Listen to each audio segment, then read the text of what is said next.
Okay, so this morning when I woke up, I got an alert that my rear tire on this Tesla was low. It was only registering 19 PSI. So obviously I had a flat somewhere. So I've been trying to look for it. Let me see if I can find it to show you guys. But there was a nail, and so there it is. So you can see that there was a screw that I ran over apparently at some point, and obviously lost some tire pressure. So I happen to have a can of this stuff that I bought. It's SuperTech tire sealer inflator, so it's the Walmart version of the Fix-A-Flat branded one. And I don't know if people know, but when you get a Tesla, they don't give you a spare tire. So if you get a flat like this, you've got to call roadside assistance unless you carry something like this around with you all the time. So I was fortunate. I was at home and I literally picked this up yesterday on my way home because I was just thinking, you know what, I do a lot of long distance driving, and what happens if I get a flat tire? So I installed this, I added this in, and so there's directions on here, and so what they want you to do is make sure that the area with the puncture is at the 6 o'clock position. So they want it basically down here, so that when you fill this fluid in, it will sink to the bottom. And then because my tire pressure was so low, I added some more tire pressure in it, pumped it up with some more air, and then then it says to immediately drive around for about 2 to 4 miles, just to make sure that it kind of spins to the outside and kind of seals the leak. And this worked okay. However, I may not buy this brand again. I don't know how long this has been sitting on the shelf, but when I was pumping it, the fluid was leaking out from this connector here, right there, and then when it was attached to the tire, it leaked out of that plastic area right there. So hopefully I got enough into the tire to seal it. But anyway, let me drive around and then I'll share what tire pressure I'm reading in a little bit. Okay, so I've been driving on it for a little while, and it's this rear tire, right rear tire that had the flat, and I filled it with the Fix-A-Flat, or the Walmart brand of Fix-A-Flat, and it seems to be holding pressure. I had it, when it was cold, I had it at 42. Maybe I overfilled it, overinflated it, but now it's at 51.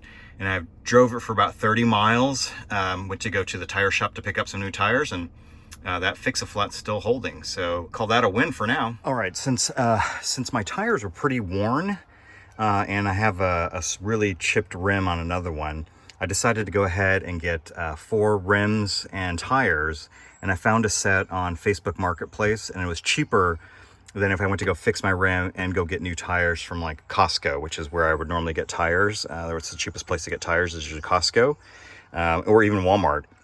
I checked around for prices, and it'd be like $1,500 to get new tires. But I got this set for under $1,000, so I'm gonna go ahead and replace this flat and all the other tires and wheels. And in order to do that, you've got to get a jack. I mean, you could probably do it without it, but it's better to get this jack pad that will fit under there in that spot, and that'll allow you to safely jack up your car. So let me go ahead and do that. Okay, so here's the kit that I got off of Amazon. I'll put a link in the description below, but this is the jack pad kit that will help you link up your jacks, and here it is. It's just this little puck here, and it goes into that slot that I showed earlier, and then your jack will go underneath this, and it'll help safely lift up your car to help change your tire. All right, so the car's jacked up, and normally before working under a car, I would highly recommend using a jack stand, but because we're just doing a quick tire change, I'm just going to hold it using the jack, and I may put a tire underneath the back just to make sure that in case the jack fails, that it falls on something besides just the tire. But I've just got it barely off the ground, and so I'm going to see if I can just use this Milwaukee fuel impact to break it free, or if I need to actually break out the breaker bar and break them free. So what you need is a 22 millimeter socket and a lot of force, and then you should be able to get it off.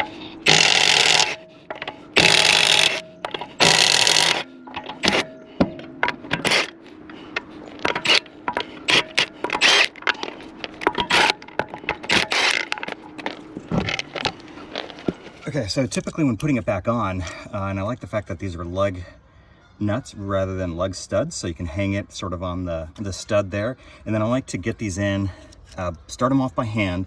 Don't get on the impact and ram it in because you risk cross-threading it. And so I just start off by hand, and I just got it, I got a breaker bar here, and I tighten them by hand before I put it on the torque wrench. And then you want to make sure you do it in a what's called the star pattern. So if you start here, then you kind of want to go opposite, then opposite, then opposite, then opposite. You don't want to go clockwise or counterclockwise all in a row, because you want to make sure it seats on evenly. So again, you know, if you start here, then you just go across, then across, then across, then across. It's like making a star pattern. So that's one wheel on. Let me torque it down and then do the other other three. Okay, so I don't know if you can see it, but the Model Y calls for tire wheel torque of 129 foot-pounds.